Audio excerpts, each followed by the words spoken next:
8 months. That's how long it took for us to get some basic statistics from Crimestoppers, a nonprofit that receives public money through the court system.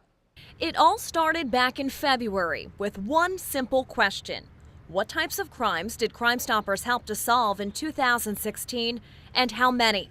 For months, we went back and forth with the nonprofit, attempting to get those statistics. Repeatedly, CEO Darlene Costanzo told us we couldn't have that information. You can't give us a ballpark, 3 homicides solved versus 30, any sort of range. Right, we're not going to do that because we are always very concerned about the confidentiality of our tipsters. It was information we easily obtained from a number of different Crimestoppers organizations across the country. They were all able to give us this information, the basic statistics, some within just a matter of minutes on the telephone. Why is that different than what we can get from you? First off, it's not always comparing apples to apples when you're talking about different Crimestoppers organizations. But again, I go back to the climate of the city that's involved. State law dictates Crimestoppers receive public money through court fees. We found a former judge who said he couldn't get crime statistics either. It felt like Don Quixote. It was a battle you couldn't win because all the forces were against you. Retired Jefferson Parish Judge George Giacobbe. They wouldn't give it to me. They wouldn't give you a basic breakdown? Right. When I was on the bench, I would ask and I would never get it. But I wasn't going to force the issue. So you would ask for a basic breakdown of how many crimes were solved through Crimestoppers, and they wouldn't give you anything? Not that, and also where the money was going, how much was spent, where it was spent. They wouldn't give it to me. As we poured through Crimestoppers state audits and 990s, we discovered the organization has $3 million in assets. Before our investigation, Crimestoppers offered up to $2,500 for tips in homicide cases. Police sources questioned why offer just $2,500 in a city riddled with violent crime when the organization has so much money.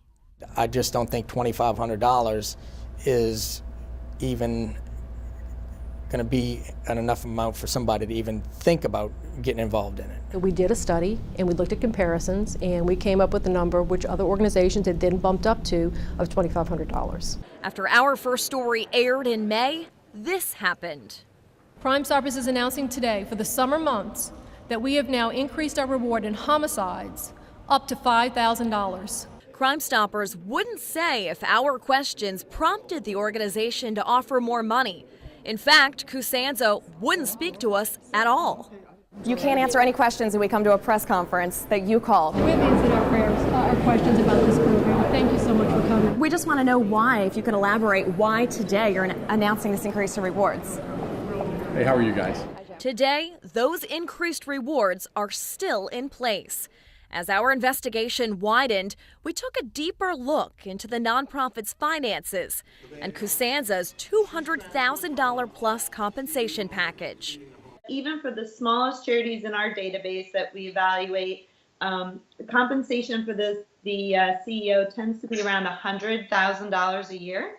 So Darlene is making about twice what a comparable sized charity would be making in our experience.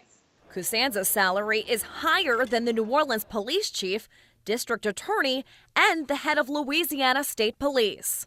Based on what she does, the stresses she faces, the amount of time she puts in, the experience she has, and comparables, Darlene Costanzo is probably underpaid.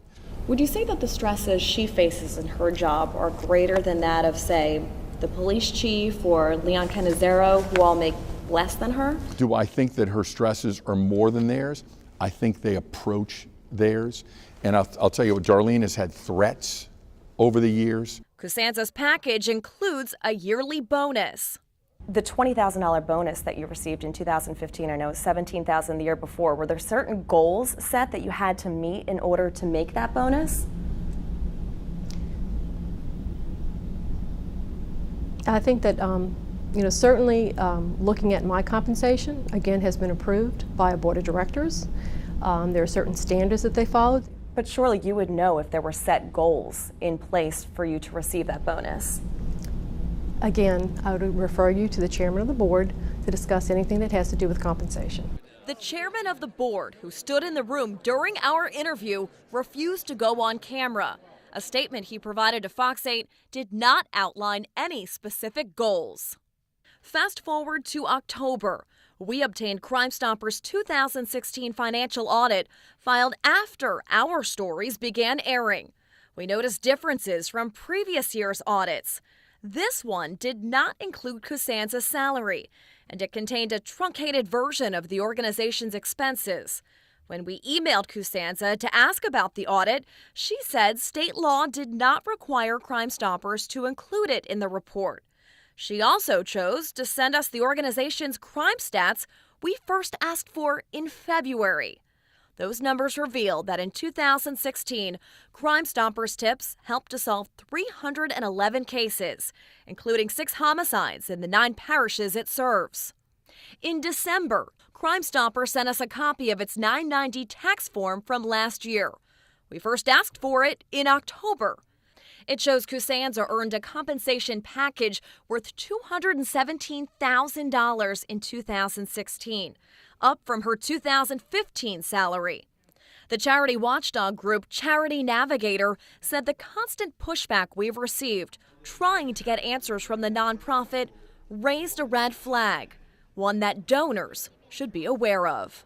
I think every charity, no matter what their mission is, has an obligation to report to the public on the impact of their work. What have they accomplished with the charitable dollars, the taxpayer dollars, because many charities do get government money. What have they accomplished with all that? To recap, it took almost a year to get some basic crime statistics from an organization that is partially funded with public money.